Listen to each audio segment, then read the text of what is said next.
சீரியல்களின் full எபிசோடுகளை Sun டிவியில் ஒளிபரப்பான உடனே எக்ஸ்க்ளூசிவாக சன் நெக்ஸ்டில் மட்டும் ஃப்ரீயா பாருங்கள்.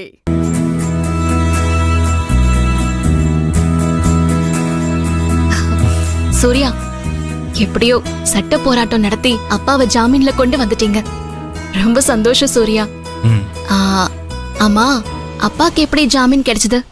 தப்பு பண்ணவன் அவனா வந்து சரண்டர் ஆயிட்டான், அதனால அப்பாவுக்கு ஜாமீன் கிடைச்சிருச்சு. தப்பு பண்ணவன் சரண்டர் ஆயிட்டானா? யாருங்க? எல்லாரும் இருக்கும்போது சொல்ல வேணான்னு தான் நான் சொல்லல. அது வேற யாரும் இல்ல, உங்க அக்கா வீட்டுக்காரர் பார்த்திபன் தான். ஃபர்ஸ்ட் எய்டு கிட்ட கூட அவர் தான் எடுத்து ஒளிச்சு வச்சிருக்காரு.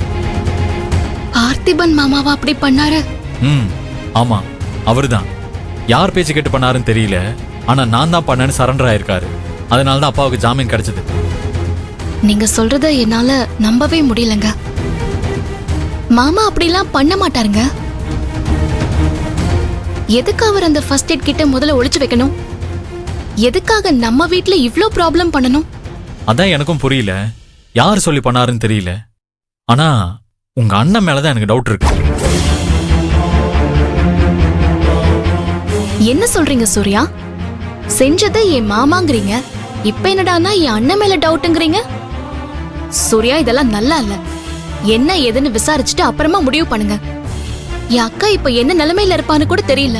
அங்க நிலைமை சரியில்லைதான், ஆனா இந்த மாதிரிலாம் பண்றவங்க இல்ல சூர்யா. அவர் தான் ஒத்துக்கிட்டு நான் தான் பண்ணேன்னு உள்ள போயிருக்காரு. இப்ப அவர் தான் பண்ணாருன்னு யாரும் கம்ப்ளைண்ட் எதுவும் பண்ணல. அப்படி நடந்திருந்தா பரவாயில்ல, ஆனா அப்பாவை வெளியில கொண்டு வரதுக்காக தேவையில்லாம அவர் மேல பழி சுமத்தி பிரச்சனை உண்டு பண்ணக்கூடாது. என்ன ஏதுன்னு விசாரிச்சாதான் உண்மை என்னன்னு தெரிய வரும் சௌந்தர்யா.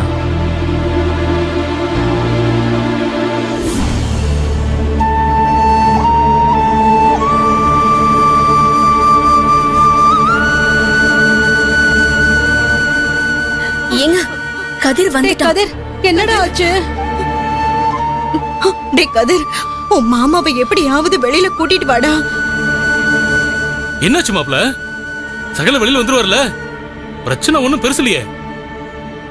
இல்ல, இது ஒண்ணுமே பண்ண முடியாது. ஐயோ அம்மா. மாமாவை இளமதியோட அம்மா பணத்தை கொடுத்து விலைக்கு வாங்கிதான் அவரை சரண்டர் ஆக சொல்லியிருக்காங்க. ஐயோ, என்னங்க சொல்றான்? என்னடா சொல்ற? ஆமாமா, இளமதியோட அப்பா வெளியில வரணும்னா யாராவது நான் தான் பண்ணேன்னு சொல்லி சரண்டர் ஆகணும்னு லாயர் ஐடியா கொடுத்திருக்காரு.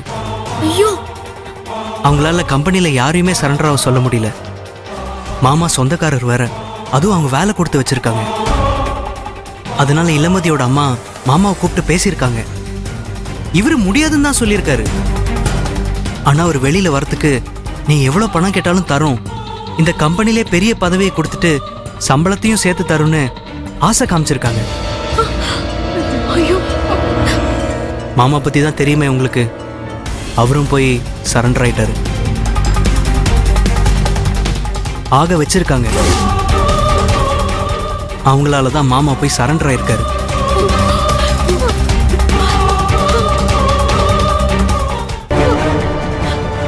நிஜமாதான் சொல்றீங்களா கதிர்? ஆமா, நானே மாமாவை போய் நேர்ல பார்த்துட்டு விசாரிச்சுட்டு தான் வரேன். உங்க வீட்டுல தான் பணம் கொடுக்கறேன், வேலை கொடுக்கறேன்னு சொல்லி அவரை சரண்டர் ஆக வச்சிருக்காங்க. அம்மா, தெரியலையேடி. எங்க வீட்டை பத்தி தான் உங்க எல்லாருக்குமே தெரியும்ல. மாப்பிள்ளைன்னு கூட பார்க்காம இவரை எப்படிலாம் அவமானப்படுத்தினாங்கன்னு. இதுக்குதான் அவங்க சம்பந்தப்பட்ட இடத்துல வேலைக்கு போக வேண்டாம் நான் சொன்னேன். நீங்க எதுக்காக அவர் அங்க வேலைக்கு அனுப்புனீங்க?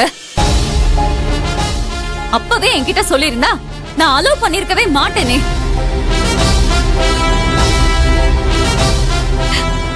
இளமதி, எப்படியாவது என் புருஷனை வெளியில கொண்டு வா. அவர் ஒரு பாவம் அறியாதவரு, எந்த தப்புமே பண்ணாதவரு. நான் இப்பவே எங்க அம்மா கிட்ட போய் பேசுறேன். நில்லு இளமதி, நீ போக வேண்டாம். நீ போய் பேசினா அவ்வளவு நல்லா இருக்காது. நான் போய் பேசுறேன். இப்ப நீ போய் பேசினா உனக்கும் உங்க அம்மாவுக்கும் பிரச்சனை தான் வரும். ஆமா இளமதி, கதிர் சொல்றதுதான் சரி. அவங்க ஏற்கனவே என்னை கெட்டவனா நினைச்சிட்டு இருக்காங்க. நான் கெட்டவனாவே இருந்துட்டு போறேன். மாமாவுக்காக நான் போய் பேசுறேன். டேய் கதிர், நானும் வரேன்டா. அந்த அம்மா கையில கால்லையாவது விழுந்து நான் என் புருஷனை வெளியில கூட்டிட்டு வரேன்டா. இத பாருக்கா, அவங்க தப்பு பண்ணிருக்காங்கன்னு தெரியுது. நீ எதுக்கு அவங்க கையில காலில் போய் விழணும்? நான் போய் பேசுறேன். அதுல அவங்க மாமாவை வெளியில விடணும். வெளியில விடலாம், அப்புறம் பாத்துக்கலாம்.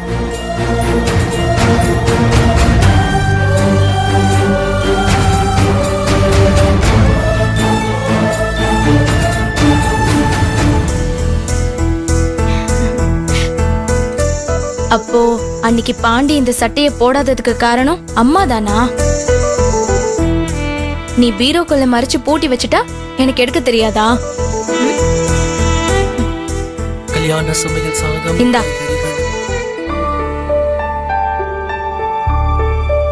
இது என்னன்னு ஞாபகம் இருக்கா?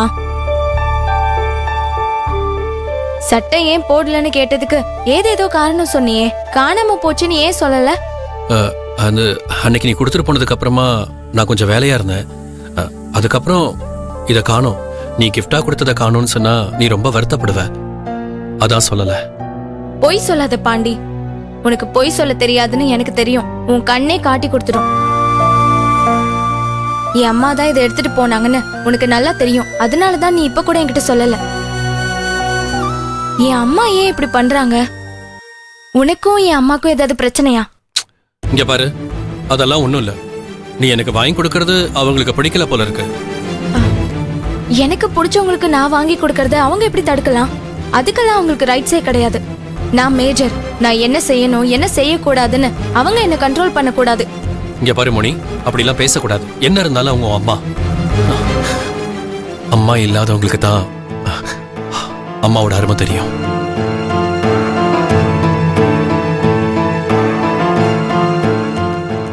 சரி, உனக்காக நான் வாங்கி கொடுத்த சட்டை இதை போட்டுக்கோ. இல்ல வேண்டாம் மோனிகா, இதை நான் போட்டுக்கிட்டா உங்க அம்மாவை வெறுப்பேத்துற மாதிரி ஆயிடும். அதனால வேண்டாம். நான் சொல்றேன், நீ இதை போட்டுக்கோ. அப்படி நீ இதை போட்டுக்கலன்னா இனிமே நீ என்கிட்ட பேச வேண்டாம். மோனிகா, மோனி, மோனி ஒரு நிமிஷம்.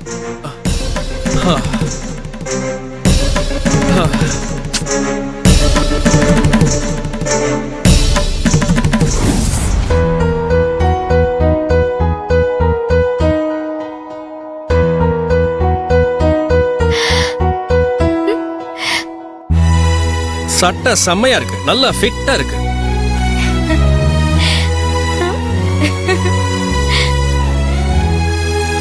உன்னைத்தானே உன்னைத்தான்